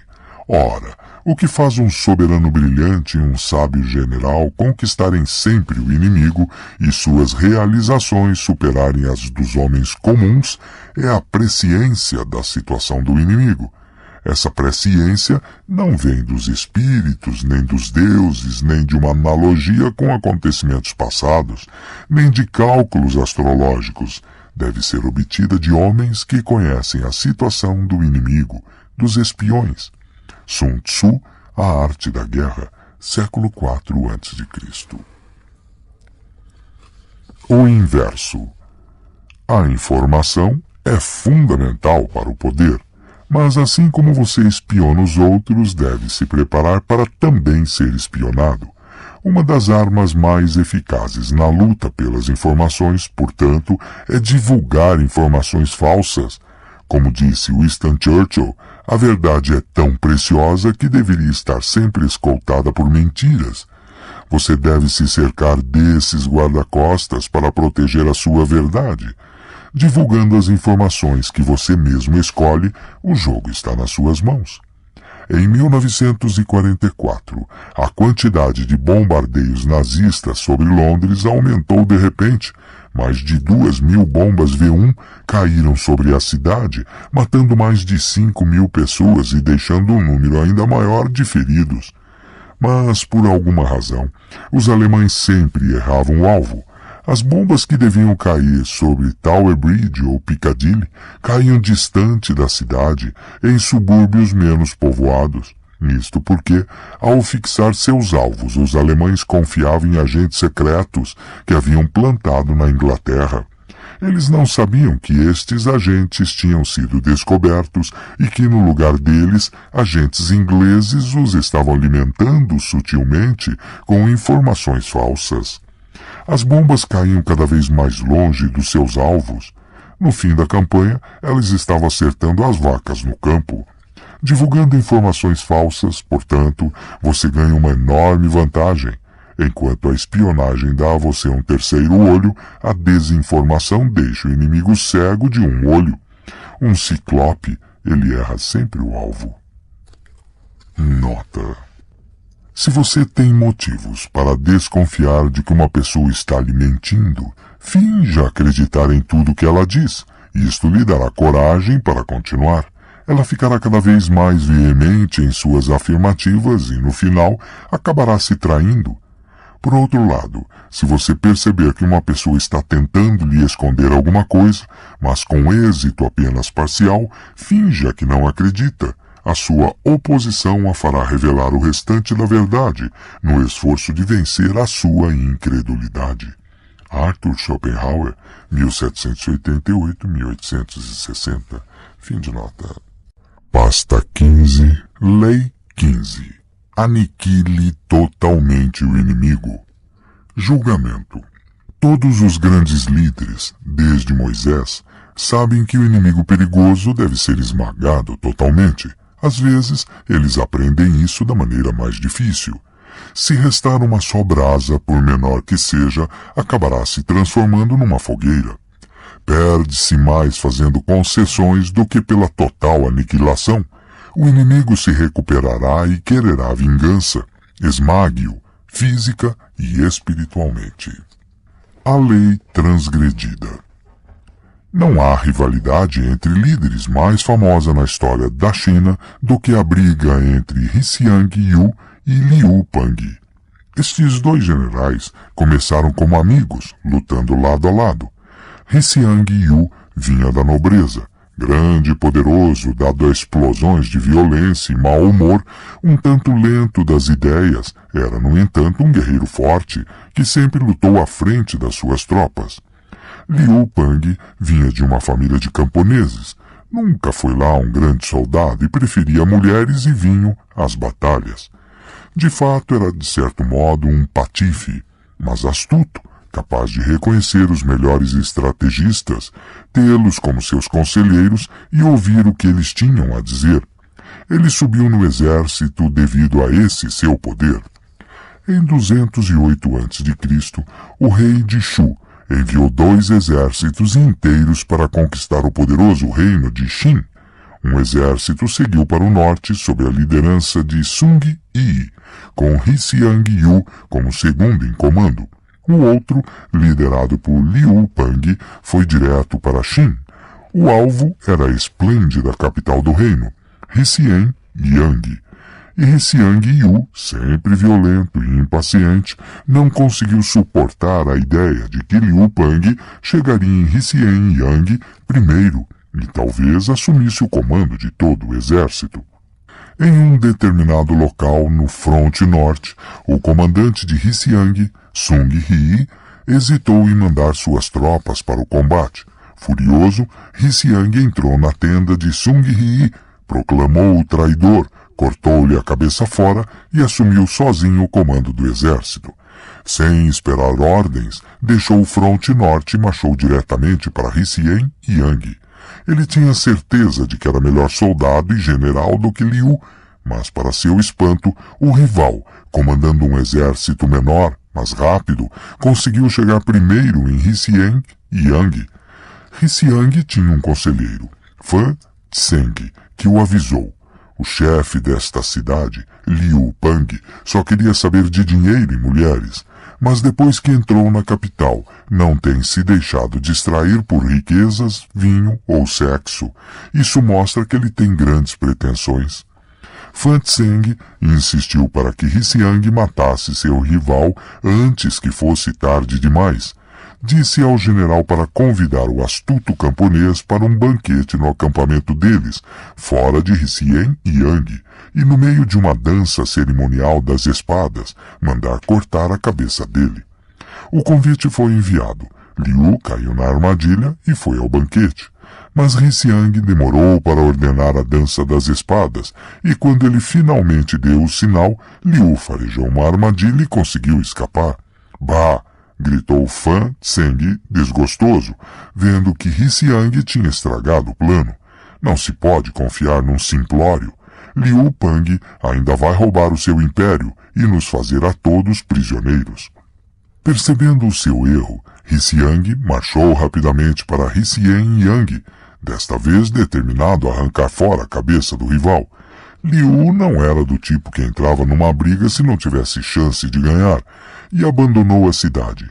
Hsiang capturou Hsien-yang, assassinou o jovem príncipe de Shin e tocou fogo na cidade, destruindo-a. Liu agora era o inimigo ferrenho de Hsiang, que o perseguiu durante muitos meses, encurralando-o finalmente numa cidade murada. Sem comida, o exército desbaratado, Liu pediu paz. Mais uma vez Fan Tseng avisou Hsiang: acabe com ele agora. Se o deixar escapar, vai se arrepender depois. Mas Hsiang decidiu ser misericordioso. Queria trazer Liu de volta para Shu, vivo, e forçar o seu ex-amigo a reconhecê-lo como senhor. Mas Fan estava certo. Liu deu um jeito de usar as negociações para sua rendição como uma distração e escapou com um pequeno exército. Num determinado momento, depois de capturar o pai de Liu numa batalha, Hsiang ergueu o velho durante a luta e gritou para Liu, do outro lado da tropa: renda-se agora, ou cozinho seu pai vivo. Liu respondeu calmamente: mas juramos ser irmãos, portanto meu pai também é seu pai. Se você insistir em cozinhar o nosso próprio pai, mande-me uma tigela do caldo. Hsiang recuou e a luta prosseguiu. Semanas depois, no auge da perseguição, Hsiang espalhou mal as suas tropas e Liu, atacando de surpresa, conseguiu cercar a sua principal guarnição. Pela primeira vez a mesa virou. Agora era Hsiang que estava pedindo paz. O primeiro conselheiro de Liu insistiu para que ele destruísse Hsiang, aniquilasse o seu exército sem piedade. Deixá-lo escapar seria o mesmo que criar um tigre. Mais tarde ele o devorará. O conselheiro disse, Liu concordou. Fingindo um acordo, ele induziu Hsiang a relaxar as suas defesas. Depois, massacrou quase todo o seu exército. Hsiang conseguiu fugir, sozinho e a pé. Sabendo que Liu havia colocado sua cabeça a prêmio, ele encontrou um pequeno grupo formado por seus próprios soldados que batiam em retirada e gritou: Ouvi dizer que Liu Pang está oferecendo 1000 moedas de ouro e um feudo de 10.000 famílias pela minha cabeça. Vou lhes fazer um favor. E aí, cortando o próprio pescoço, morreu. Interpretação. Hsiang Yu mostrou a sua crueldade várias vezes. Raramente hesitou em matar um rival se isso lhe interessasse. Mas com Liu Pang ele agiu diferente. Ele respeitava o rival, não queria derrotá-lo com tapeações, queria provar a sua superioridade no campo de batalha, até mesmo forçar o esperto Liu a se render e lhe servir. Todas as vezes em que teve o rival nas mãos, alguma coisa o fazia hesitar. Uma inevitável simpatia ou respeito pelo homem que, afinal de contas, já tinha sido um amigo e companheiro de armas. Mas no momento em que Hsiang deixou claro que pretendia acabar com Liu, mas falhou, o seu destino estava selado. Liu não teria a mesma hesitação depois de virada à mesa. Este é o destino de todos nós quando temos compaixão pelos inimigos, quando a pena ou esperança de reconciliação nos impede de acabar com eles. Com isso, só reforçamos o medo e o ódio que sentem de nós. Nós os derrotamos e eles estão humilhados, mas nós continuamos alimentando estas víboras ressentidas que um dia nos matarão. Não é assim que se lida com o poder. Ele tem de ser exterminado, aniquilado e negadas as suas chances de voltar a nos perseguir. E isso é ainda mais verdadeiro no caso de um amigo que virou inimigo. A lei que governa os antagonismos inevitáveis diz: a reconciliação está fora de questão, só um lado pode vencer e deve vencer totalmente. Liu Pang aprendeu bem a sua lição. Depois de derrotar Hsiang Yu, este filho de camponês chegou a comandante supremo dos exércitos de Shu, aniquilando seu próximo rival, o rei de Shu, seu próprio ex-líder. Ele se coroou imperador, derrotou todos no seu caminho e ficou na história como um dos maiores governantes da China, o imortal Han Cao-tse, fundador da dinastia Han. Para conseguir as coisas, não se deve ter misericórdia. Kautilya, filósofo indiano, século III a.C. A lei observada. Wu Shao, nascida no ano 625 d.C., era filha de um duque e, sendo jovem, bela e de muitos encantos, estava consequentemente ligada ao harém do imperador Tai Tsung. O harém imperial era um lugar perigoso, cheio de jovens concubinas competindo para ser a favorita do imperador. A beleza e o caráter enérgicos de Wu rapidamente lhe conquistou essa batalha, mas, sabendo que o imperador, como qualquer outro homem poderoso, é uma criatura de veneta e que ela poderia facilmente ser substituída, ficou de olho no futuro. Wu deu um jeito de seduzir o filho devasso do imperador, Cao Tsung, na única ocasião possível em que poderia encontrá-lo sozinho, enquanto ele se aliviava no urinol real. Mesmo assim, quando o imperador morreu e Cao Tsung subiu ao trono, ela ainda teve o destino a que estão presas. Segundo a lei e a tradição, todas as esposas e concubinas de um imperador morto, com a cabeça raspada, ela entrou para um convento supostamente para o resto da sua vida. Durante 7 anos, Wu planejou fugir, comunicando-se em segredo com um novo imperador e fazendo amizade com sua esposa, a imperatriz. Ela conseguiu um decreto real, muito raro, autorizando a sua volta para o palácio e o harém real. Uma vez lá dentro, ela bajulava a imperatriz enquanto continuava dormindo com o imperador. A imperatriz não colocava obstáculos, ela ainda precisava dar um herdeiro ao imperador. Sua posição era vulnerável e Wu era uma preciosa aliada. Em 654, Wu Shao deu à luz uma criança. Um dia a imperatriz foi visitá-la e assim que ela saiu, Wu asfixiou o recém-nascido, o seu próprio filho. Descoberto o crime, a suspeita caiu logo sobre a imperatriz, que estivera no local momentos antes e cuja natureza ciumenta era do conhecimento de todos. Este era exatamente o plano de Wu. Logo em seguida, a imperatriz foi acusada de assassinato e morta. Wu Shao foi coroada imperatriz no seu lugar. Seu novo marido, habituado a uma vida de prazer, passou as rédeas do governo para as mãos de Wu Shao, que desde então ficou conhecida como Imperatriz Wu. Embora ocupando uma posição de grande poder, Wu não se sentia segura. Havia inimigos por toda parte. Não podia se descuidar nem por um momento. De fato, aos 41 anos ela começou a temer que sua bela e jovem sobrinha se tornasse a favorita do imperador e a envenenou com argila misturada à sua comida. Em 675, seu próprio filho, anunciado como sucessor legítimo, também foi envenenado. O segundo filho mais velho, ilegítimo, mas agora príncipe coroado, foi exilado pouco depois sob acusações falsas. E quando o imperador morreu, em 683, Wu conseguiu que o terceiro filho fosse declarado incapaz. Finalmente, o filho caçula, o menos capaz, foi coroado imperador. Dessa forma, ela continuou governando. Nos 5 anos seguintes, aconteceram na corte inúmeros golpes. Todos falharam e todos os conspiradores foram executados. Em 688, não sobrara ninguém para desafiar Wu. Ela se proclamou descendente divina de Buda e em 690 seus desejos foram finalmente satisfeitos. Foi nomeada sagrado e divino, imperador da China. Wu se tornou imperador porque não restava literalmente mais ninguém da dinastia Tang anterior, e assim ela governou incontestada por mais de uma década de relativa paz. Em 705, aos 80 anos, foi forçada a abdicar.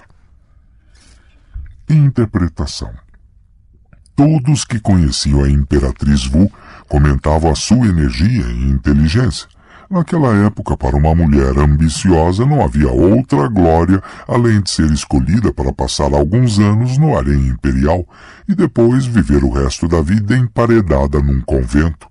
Na gradativa, porém notável ascensão de Wu, ela jamais foi ingênua.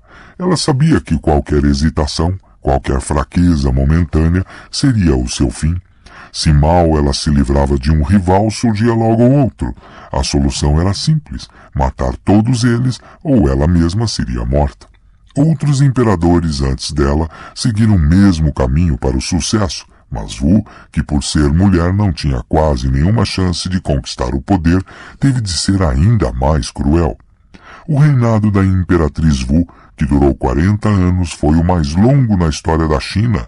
Apesar de a história da sua sanguinária ascensão ao poder ser famosa, na China ela é considerada uma das governantes mais capazes e eficazes do período.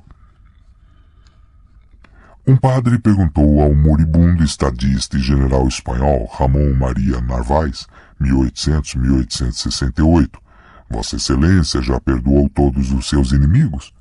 Não preciso perdoar meus inimigos, respondeu Narváez. Já mandei matar todos. As chaves do poder. Não é por acaso que as duas histórias escolhidas para ilustrar esta lei são chinesas. A história da China está repleta de exemplos de inimigos que foram perdoados e voltaram para perseguir o leniente. Esmague o inimigo é um princípio estratégico-chave de Sun Tzu, o autor do século IV a.C., que escreveu A Arte da Guerra. A ideia é simples. Seus inimigos não gostam de você. O que eles mais querem é acabar com você. Se, ao combatê-los, você parar no meio do caminho, ou mesmo depois de percorrer 3/4 do caminho, por misericórdia ou esperança de reconciliação, você só os tornará mais determinados, mais amargurados, e um dia eles se vingarão. Eles podem agir cordialmente por uns tempos, mas isso só porque você os derrotou. Eles não têm outra escolha a não ser aguardar. A solução? Não ter misericórdia, esmagá-los totalmente como eles o esmagariam. A única paz e segurança que você pode esperar dos seus inimigos é quando eles desaparecem. Mao Tse-tung, dedicado leitor de Sun Tzu e da história da China em geral, conhecia a importância desta lei. Em 1934, o líder comunista e uns 75 mil soldados mal equipados fugiram para as montanhas desoladas do oeste da China para escapar do exército muito maior de Chiang Kai-shek, fuga que ficou conhecida como a Longa Marcha. Chiang estava decidido a eliminar até o último comunista e poucos anos depois restavam a Mao menos de 10 mil soldados. Em 1937, de fato, quando o Japão invadiu a China, Chiang calculou que os comunistas não representavam mais uma ameaça. Ele preferiu desistir da caçada e se concentrar nos japoneses. 10 anos depois, os comunistas tinham se recuperado bastante para dispersar o exército de Chiang. Ele havia esquecido o antigo princípio que diz para esmagar o inimigo. Mao, não. Chiang foi perseguido até que ele e todo o seu exército fugiram para a ilha de Taiwan. Nada restou do seu regime no continente chinês até hoje. O princípio por trás de esmagar o inimigo é tão antigo quanto a Bíblia. O primeiro a colocá-lo em prática foi Moisés, que a aprendeu com o próprio Deus, que abriu o Mar Vermelho para os judeus e depois deixou que as águas fluíssem novamente, afogando os egípcios que vinham logo atrás, de forma a não sobrar nenhum só deles. Moisés, quando desceu do Monte Sinai com os 10 mandamentos e viu seu povo adorando o bezerro de ouro, mandou matar todos os pecadores. E pouco antes de morrer, ele contou ao seu povo, finalmente prestes a entrar na terra prometida, que ao derrotarem as tribos de Canaã, deveriam tê-las destruído totalmente, sem aliança e nem misericórdia. A vitória total como meta é um dos axiomas da guerra moderna, e foi codificada como tal por Karl von Clausewitz, o ministro filósofo da guerra. Analisando as campanhas de Napoleão, von Clausewitz escreveu: "Nós sustentamos que a aniquilação total das forças inimigas deva sempre ser a ideia predominante. Uma vez obtida uma grande vitória, não se pode falar em descansar, em respirar, mas apenas de perseguir, de ir atrás do inimigo novamente, conquistar a sua capital, atacar suas reservas e tudo mais que possa dar ao seu país ajuda e conforto. Isso porque depois da guerra vem as negociações e a divisão de território. Se você teve apenas uma vitória parcial, vai inevitavelmente perder nas negociações o que lucrou com a guerra. A solução é simples, não dê opção aos seus inimigos, aniquile-os e você é quem vai trinchar o território deles. O objetivo do poder é controlar seus inimigos totalmente, fazê-los sujeitar-se ao que você deseja. Você não pode se dar ao luxo de fazer concessões. Sem outra opção, eles serão forçados a fazer o que você manda. Esta lei não se aplica apenas ao campo de batalha. Negociações são como uma víbora insidiosa que corrói a sua vitória. Portanto, não negocie nada com o inimigo. Não lhe dê nenhuma esperança, nenhum espaço de manobra. Eles estão esmagados e ponto final. Entenda isto. Na sua luta pelo poder, você vai despertar rivalidades e criar inimigos. Haverá pessoas que você não conseguirá convencer, que permanecerão suas inimigas, não importa o que aconteça. Mas seja qual a dor que você lhes causar, deliberadamente ou não, não leve o ódio delas para o lado pessoal. Reconheça apenas que não há possibilidade de paz entre vocês dois, principalmente se você continuar no poder. Se você deixar que elas fiquem por perto, elas vão procurar se vingar, com tanta certeza quanto depois do dia vem a noite. Esperar que elas mostrem suas cartas é tolice, como a imperatriz Wu percebeu, aí já será tarde demais. Seja realista, com um inimigo assim por perto você jamais terá segurança. Aprenda com os exemplos da história e com a sabedoria de Moisés e Mao, não faça concessões. Não é uma questão de morte, é claro, mas de exílio, suficientemente enfraquecidos e depois banidos para sempre da sua corte, seus inimigos se tornam inofensivos. Não tem mais esperanças de se recuperar, de vir se insinuando e ferir você. E se for impossível bani-los, pelo menos saiba que eles estão tramando contra você e não dê atenção aos seus gestos fingidos de amizade. A sua única arma numa situação dessa é a sua própria cautela. Se não puder bani-los imediatamente, então planeje o melhor momento para agir. Imagem: uma víbora esmagada sob seu pé, mas ainda viva, vai se erguer e morder você com uma dose dupla de veneno. Um inimigo por perto é como uma víbora semi-morta a quem você ajuda a recuperar a saúde. O tempo fortalece o veneno. Autoridade. Pois é preciso notar que os homens devem ser afagados ou então aniquilados. Eles se vingarão de pequenas ofensas, mas não poderão fazer o mesmo nas grandes ofensas. Quando ofendemos um homem, portanto, devemos fazê-lo de modo a não ter de temer a sua vingança. Nicolau Maquiavel, 1469-1527. O inverso. Raramente se deve ignorar esta lei, mas acontece que às vezes é melhor deixar que os seus inimigos se destruam, se isso for possível, do que fazê-los sofrer nas suas mãos. Na guerra, por exemplo, um bom general sabe que atacando um exército encurralado, seus soldados lutarão com muito mais entusiasmo. Por isso, às vezes é melhor lhes deixar uma saída de emergência, uma escapatória. Recuando, eles se desgastam e a retirada os deixa mais desmoralizados do que qualquer derrota nas mãos desse general no campo de batalha. Se você tem alguém com a corda no pescoço, então, mas só se você tiver certeza de não haver chances de recuperação, é melhor deixar que ele se enforque, que ele mesmo seja o agente da sua própria destruição. O resultado será o mesmo e você não se sentirá tão mal. Finalmente, ao esmagar um inimigo, às vezes você o irrita tanto que ele passa anos a fio tramando uma vingança. O Tratado de Versalhes teve esse efeito sobre os alemães. Há quem diga que a longo prazo é melhor mostrar uma certa clemência. O problema é que a sua clemência implica um outro risco. Ela pode encorajar o inimigo, que ainda guarda rancor, mas agora tem mais espaço para agir. Quase sempre é mais sensato esmagar o inimigo. Se anos depois ele quiser se vingar, não baixe a guarda, simplesmente esmague-o de novo. Notas. Os vestígios de um inimigo podem se tornar ativos como os de uma doença ou fogueira. Devem, portanto, ser extintos totalmente. Não se deve jamais ignorar um inimigo achando que ele é fraco. Ele se tornará perigoso no devido tempo, como uma faísca num monte de feno. Kautilya, filósofo indiano, século III a.C. No dia em que Ramiro foi executado, César Borgia abandonou Césena, deixando o corpo mutilado no meio da praça, e marchou para o sul. 3 dias depois chegou a Fano, onde recebeu os emissários de Ancona, que lhe garantiram lealdade.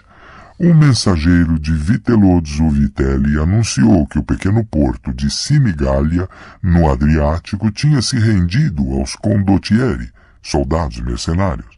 Só a cidadela, a cargo do genovês Andrea Doria, ainda se mantinha firme, e Doria se recusava a entregá-la a outro que não o próprio César. Borgia mandou dizer que chegaria no dia seguinte, que era exatamente o que os condottieri queriam ouvir. De volta a Sinigália, César seria presa fácil, apanhado entre a cidadela e suas forças cercando a cidade. Os condottieri estavam certos da sua superioridade militar, acreditando que a retirada das tropas francesas tinha deixado César com apenas um pequeno exército. De fato, segundo Maquiavel, Borgia tinha saído de Césena com 10.000 soldados de infantaria e 3.000 cavalos, não se preocupando em dividir seus homens de forma que marchassem em rotas paralelas antes de convergirem em Sinigália. A razão desse grande exército era que ele sabia por uma confissão extraída de Ramiro de Lorca o que os condottieri tinham escondido na manga. Ele, por conseguinte, decidiu fazer o feitiço virar contra o feiticeiro. Esta foi a obra-prima da arte da trapaça que o historiador Paolo Giovio mais tarde chamou de a magnífica fraude. Ao alvorecer do dia 31 de dezembro, 1502, César chegou aos arredores de Sinigália, liderada por Michelotto Corella. A guarda avançada de César, com 200 lanças, tomou posição na ponte sobre o canal. Este controle da ponte impedia efetivamente a retirada das tropas dos conspiradores. César saudou efusivamente os condottieri e os convidou a se juntar a ele. Michelotto tinha preparado o Palazzo Bernardino para César usar, e o duque convidou os condottieri a entrar. Uma vez lá dentro, os homens foram silenciosamente presos pelos guardas que se infiltraram pela retaguarda. César deu ordem de ataque contra os soldados de Vitelli e Orsini, do lado de fora. Naquela noite, enquanto as suas tropas eram esmagadas, Michelotto estrangulava Oliveretto e Vitelli no Palácio Bernardino. De um só golpe, Borgia se livrou dos seus antigos generais e piores inimigos. De Borgias, Ivan Clouelas, 1989. Para obter a vitória definitiva, é preciso ser cruel. Napoleão Bonaparte, 1769-1821. Fim de notas. Pasta 16. Lei 16. Use a ausência para aumentar o respeito e a honra. Julgamento. Circulação em excesso faz os preços caírem. Quanto mais você é visto e escutado, mais comum vai parecer. Se você já se estabeleceu em um grupo, afastando-se temporariamente, se tornará uma figura mais comentada, até mais admirada. Você deve saber quando se afastar. Crie valor com a escassez. A lei transgredida e a lei observada. Sir Guillaume de Balaun era um trovador que perambulava pelo sul da França na Idade Média, indo de castelo em castelo, recitando poemas e representando o papel do perfeito cavaleiro. No castelo de Javiac, ele se apaixonou pela bela dona da casa, Madame Guilhelma de Javiac. Ele cantava para ela suas canções, recitava os seus poemas e era seu parceiro no xadrez. Aos poucos, ela acabou se apaixonando por ele. Guillaume tinha um amigo, Sir Pierre de Barjac, companheiro de viagem e também hóspede do castelo. Pierre também se apaixonou por uma senhora em Javiac, a graciosa, porém temperamental Vierneta. Mas um dia, Pierre e Vierneta tiveram uma violenta briga. Ela o mandou embora e ele foi pedir ajuda ao amigo Guillaume para fazer as pazes. Guillaume ia se afastar do castelo por uns tempos, mas ao voltar, várias semanas depois, ele fez a sua mágica e Pierre e a senhora se reconciliaram. Pierre sentiu que o seu amor estava 10 vezes mais forte, que não havia amor mais forte, de fato, do que o que se segue a uma reconciliação. Quanto mais forte e prolongada a divergência, ele disse para Guillaume, mais doce o sentimento que vem com a paz e a reaproximação. Como trovador, Sir Guillaume se orgulhava de ter experimentado todas as alegrias e tristezas do amor. Ao escutar o que amigo lhe dizia, ele também quis conhecer o prazer da reconciliação depois de uma briga. Por isso ele fingiu estar com muita raiva de Lady Guilhelma. Parou de lhe mandar cartas de amor e deixou o castelo abruptamente, mantendo-se afastado, mesmo durante os festivais e a época de caça. Isso deixou a jovem senhora enlouquecida. Guilhelma enviou mensageiros atrás de Guillaume para descobrir o que tinha acontecido, mas ele os mandava embora. Ele achava que tudo isso a deixaria zangada, forçando-a a implorar a reconciliação, como tinha acontecido com Pierre. Mas ao contrário, a sua ausência teve o efeito oposto. Guilhelma ficou ainda mais apaixonada. Agora a senhora perseguia o seu cavaleiro, enviava mensageiros e bilhetes de amor. O que não era comum, uma senhora jamais perseguia o seu trovador. E Guillaume não gostou disso. O atrevimento de Guilhelma o fez pensar que ela havia em parte perdido a sua dignidade. Não só ele não tinha mais certeza quanto ao seu plano, como não estava mais certo a respeito da sua senhora. Finalmente, depois de vários meses sem saber de Guilhome, Guilhelma desistiu. Não lhe enviou mais mensageiros e ele começou a pensar: será que ela está zangada? Talvez o plano tivesse funcionado, afinal de contas. Melhor assim, ele não esperaria mais. Era tempo de se reconciliarem. Vestiu então a sua melhor túnica, adornou o cavalo com seu elegante jaez, escolheu um elmo magnífico e se dirigiu para Javiac. Ao saber que seu amado voltara, Guilhelma correu para vê-lo, ajoelhou-se diante dele, deixou cair o véu para beijá-lo e lhe implorou perdão por algum deslize que pudesse ter causado a sua raiva. Imagine a confusão e o desespero dele. Seu plano falhara totalmente. Ela não estava zangada, nunca estivera, estava só ainda mais apaixonada, e ele jamais experimentaria o prazer de uma reconciliação depois de uma briga. Vendo-o agora, e ainda desesperado para provar aquela alegria, ele decidiu tentar mais uma vez. Afastou-a com palavras rudes e gestos ameaçadores. Ela se foi, desta vez jurando nunca mais vê-lo. Na manhã seguinte, o trovador se arrependeu do que tinha feito. Voltou para Javiac, mas a senhora não quis recebê-lo, e mandou que os criados corressem com ele pela ponte levadiça até ao outro lado do morro. Guilhome fugiu. De volta ao quarto, ele caiu em prantos. Tinha cometido um erro terrível. Durante todo o ano seguinte, impossibilitado de ver a sua senhora, ele experimentou a ausência, a terrível ausência que só faz inflamar o amor. Escreveu um dos seus mais belos poemas, aspas, meu canto se eleva implorando misericórdia, fecha aspas, e mandou muitas cartas a Guilhelma, explicando o que tinha feito e pedindo perdão.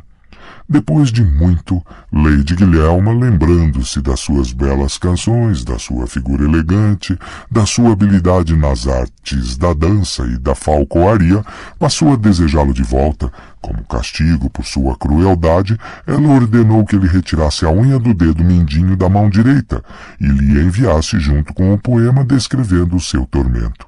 Ele atendeu ao seu pedido. Finalmente, Guilhome de Balaun conseguiu provar a grande sensação, uma reconciliação ainda maior do que a do seu amigo Pierre. Interpretação. Tentando descobrir as alegrias de uma reconciliação, Guilhome de Balaun comprovou a veracidade da lei da ausência e da presença. No início você precisa se fazer mais presente aos olhos do outro. Se você se ausenta cedo demais, pode ser esquecido. Depois que a pessoa amada já está envolvida emocionalmente e o amor já está cristalizado, a ausência inflama e excita.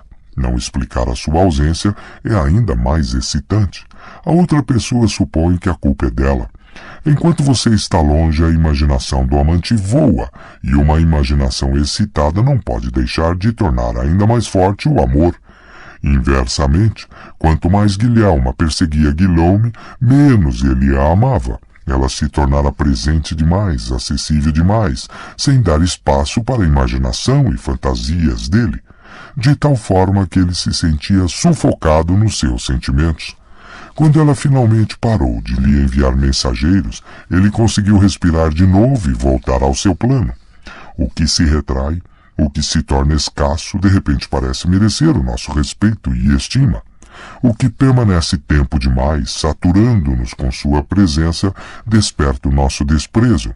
Na Idade Média, as senhoras exigiam constantemente de seus cavaleiros provas de amor, enviando-os para longas e árduas buscas, tudo para criar uma oscilação entre ausências e presenças. Na verdade, se Guilhome não tivesse se adiantado, abandonando antes a sua senhora, ela talvez fosse forçada a mandá-lo embora, criando ela mesma uma ausência. A ausência enfraquece as paixões medíocres e inflama as grandes paixões, como o vento apaga a chama de uma vela e atiça as de uma fogueira.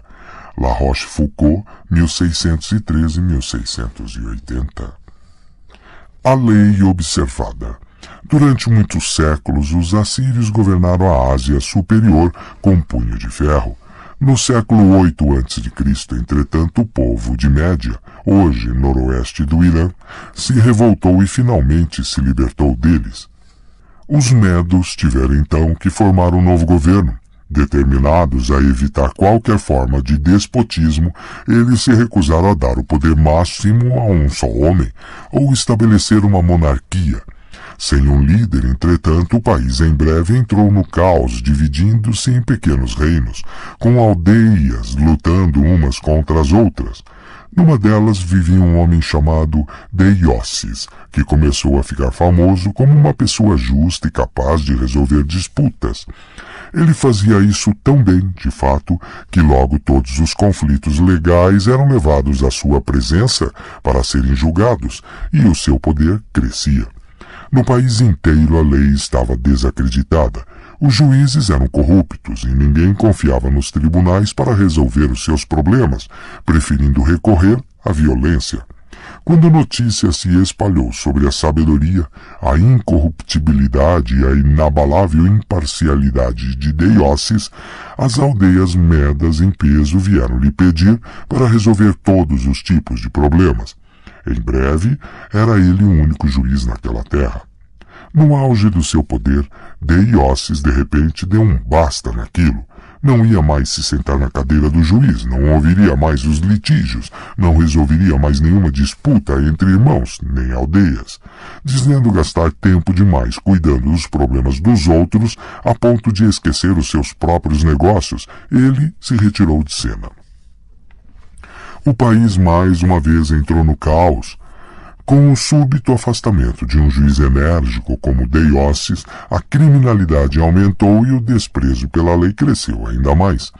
Os medos reuniram todas as aldeias para achar uma solução para as suas dificuldades. Não podemos continuar vivendo nessas condições, disse um líder tribal. Vamos nomear um de nós para governar, para podermos viver com ordem, em vez de perdermos nossos lares neste caos. E assim, apesar de tudo que os medos tinham sofrido sob o despotismo dos assírios, eles decidiram instalar uma monarquia e nomear um rei.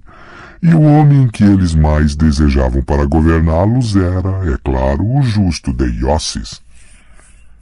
Foi difícil convencê-lo. Ele não queria mais saber das lutas e implicâncias entre as aldeias, mas os medos imploraram. Sem ele o país estava uma anarquia.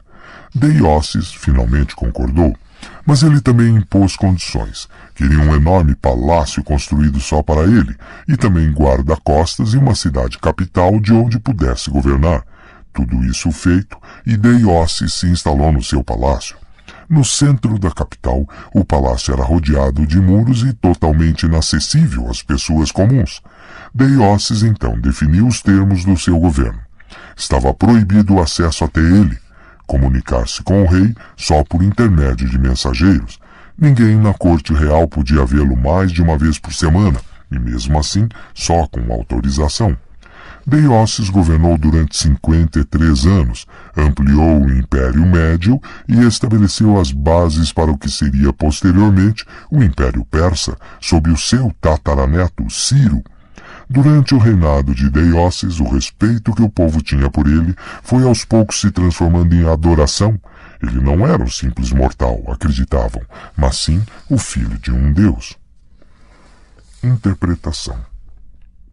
Deioces era um homem muito ambicioso.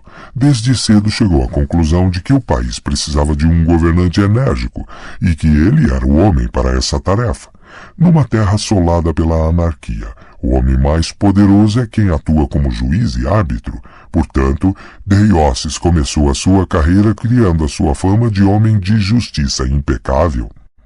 No auge do seu poder como juiz, entretanto, Deioces pôde comprovar a veracidade da lei da ausência e da presença. Servindo a tantos clientes, ele tinha se feito demasiadamente notado, disponível e perder o respeito de que gozava no início. As pessoas tinham se acostumado com seus serviços. A única forma de recuperar a veneração e o poder que ele desejava era retirando-se de cena totalmente e deixar que os medos experimentassem o que era viver sem ele. Como esperava, eles foram lhe implorar para governá-los. Uma vez tendo descoberto a validade desta lei, ele a levou às últimas consequências. No palácio que o seu povo construiu para ele, ninguém podia vê-lo, a não ser uns poucos cortesãos, e mesmo assim raramente. Como escreveu Heródoto, havia o risco de que o hábito de poder vê-lo sempre despertasse ciúmes e ressentimentos, e daí se originariam conspirações. Mas, se ninguém o visse, a lenda de que ele era uma pessoa diferente dos homens comuns cresceria. Um homem disse a um derviche: "Por que não o vejo com mais frequência?"